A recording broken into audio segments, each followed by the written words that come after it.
Welcome to the channel. Today, we're going back to the late 1990s to take a closer look at one of the most important models in Volkswagen's history, the fourth generation Golf. This was a car that, for years, stood as a symbol of German solidity, simplicity, and engineering pragmatism. In this video, I'll show you why the Golf Mk4 left such a lasting mark on drivers around the world, what made it stand out, what engine options it offered, and most importantly, what typical problems you should expect as an owner.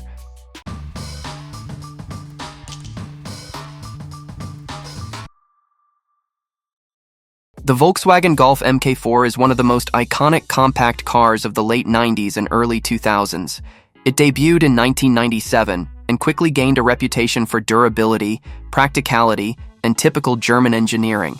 But even the best-built machines aren't without their flaws, especially after more than 2 decades on the road. In this video, we'll take a closer look at the most common issues faced by Golf Mk4 owners. What should you check before buying? 1. What wears out, and what might catch you off guard at the worst possible moment? Even though the Mk4 was one of the first compact cars to feature partially galvanized body panels, it wasn't fully immune to rust. The most common spots include the lower door edges, rear wheel arches, sills, and the trunk lid around the handle. Rust can also appear around door seals and the rear window. If the car was driven in snowy regions with lots of road salt, be sure to inspect the underbody and suspension thoroughly. One of the most frequently reported issues involves the power windows. The plastic regulators or cables inside the window mechanisms often wear out or snap. The fix isn't terribly expensive, but it can be frustrating. Central locking systems can also act up. Sometimes one or more doors won't lock or unlock, usually due to a failing microswitch inside the door lock mechanism.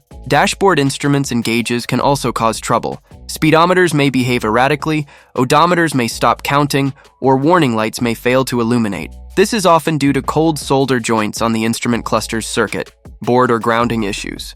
The 1.4 and 1.6-liter petrol engines can be picky, especially when it comes to ignition coils and lambda sensors. Symptoms include jerky acceleration, rough idle, and check engine lights. On the 1.6 MPI engine, throttle body and coolant temperature sensor failures are also common. The popular 1.8T engine, loved for its performance, also has its weak points. The turbocharger can suffer if oil changes were neglected, leading to premature wear or smoking. The PCV system, crankcase ventilation, is also prone to leaks, causing erratic idle and starting issues. Regular timing belt replacement and oil pressure monitoring are essential with this engine.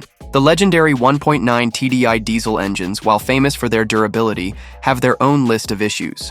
On older rotary pump versions, expect potential injector leaks, fuel pump failures, and EGR valve problems.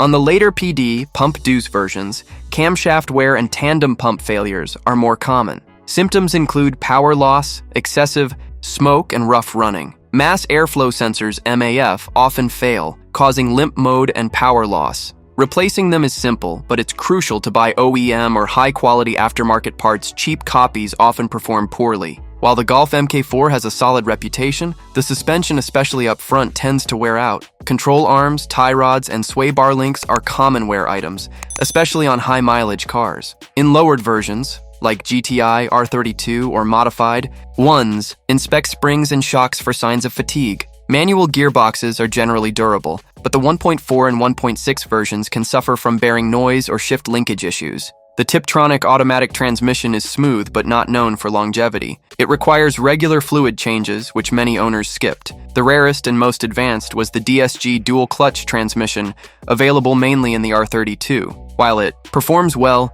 it demands proper maintenance every 60,000 kilometers. The Golf Mk4 is getting older, and yes, it has its flaws, but it also has massive potential. Many examples are still on the road because their problems are well known, parts are widely available, and fixes are affordable. If you find a well-maintained car with documented service history and minimal rust, it could be a fantastic daily driver or a great base for a project build. If you found this video helpful, don't forget to hit that subscribe button, leave a like, and share your own Golf Mk4 experiences in the comments. Thanks for watching, and see you in the next one.